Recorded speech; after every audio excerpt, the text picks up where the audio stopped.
അതുകൊണ്ട് എന്റെ പ്രിയപ്പെട്ട സഹോദരങ്ങളോട് മുഅ്മിനീങ്ങളോട് ഓർമ്മപ്പെടുത്തുകയാണ്, ഈ 10 പാപങ്ങൾ നിങ്ങൾ ഒഴിവാക്കണേ. അഹങ്കാരം ജീവിതത്തിൽ നിന്ന് ഒഴിവാക്കണേ. 2 മുഖമുള്ള സ്വഭാവം ഒഴിവാക്കണേ. അല്ലാഹു നിങ്ങൾക്ക് തന്നിരിക്കുന്ന അധികാരത്തിൽ നിങ്ങൾ നീതി കാണിക്കണേ.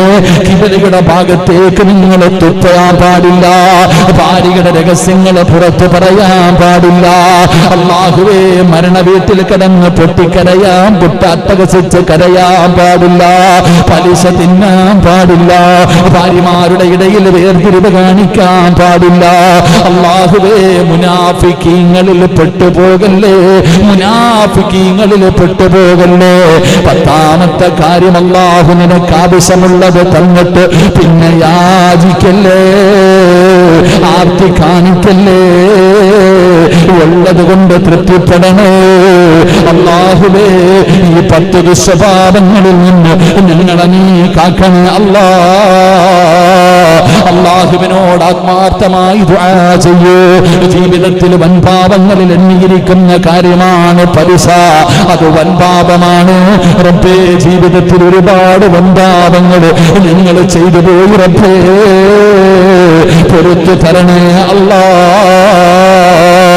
ജീവിതത്തിൽ എപ്പോഴെങ്കിലും പലിശയുമായി ബന്ധപ്പെട്ടു പോയിട്ടുണ്ട്, പണച്ചവനെ പലിശ എടുക്കാൻ സഹായിച്ചിട്ടുണ്ട്, പലിശയ്ക്ക് സാക്ഷികളായിട്ടുണ്ട്. അല്ലാഹുവേ, നീ ഞങ്ങൾക്ക് പുറത്തു തരണേ അല്ലാ. അല്ലാഹുവിന്റെ പ്രവാചകൻ നരകത്തിൽ കിടന്ന് അനുഭവിക്കുന്ന ശിക്ഷ കണ്ട ആ വിഭാഗത്തിൽ നിന്ന് കാക്കണേ അല്ലാ.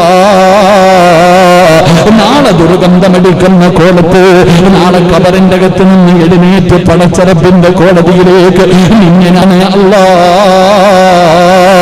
അതുകൊണ്ട് പ്രിയപ്പെട്ടവരോട്, ഭാര്യമാരോട് പലിശയെ കുറിച്ച് പറഞ്ഞു കൊടുക്ക്, ലോൺ എടുക്കുന്നതിനെ കുറിച്ച് പറഞ്ഞു കൊടുക്ക്, പണയം വെക്കുന്നതിനെ കുറിച്ച് പറഞ്ഞു കൊടുക്ക്, വട്ടിക്കെടുക്കുന്നതിനെ കുറിച്ച് പറഞ്ഞു കൊടുക്ക്, ചിട്ടിയിടുന്നതിനെ കുറിച്ച് പറഞ്ഞു കൊടുക്ക്.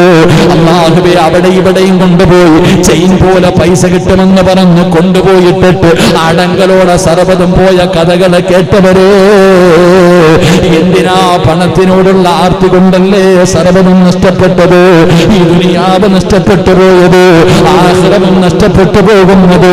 അല്ലാഹുവേ, പലിശയിൽ നിന്ന് രക്ഷപ്പെടാൻ ഞങ്ങൾക്ക് ഭാഗ്യം തരണേ അല്ലാ. അല്ലാഹു നമുക്ക് ഭാഗ്യം നൽകുമാറാകട്ടെ.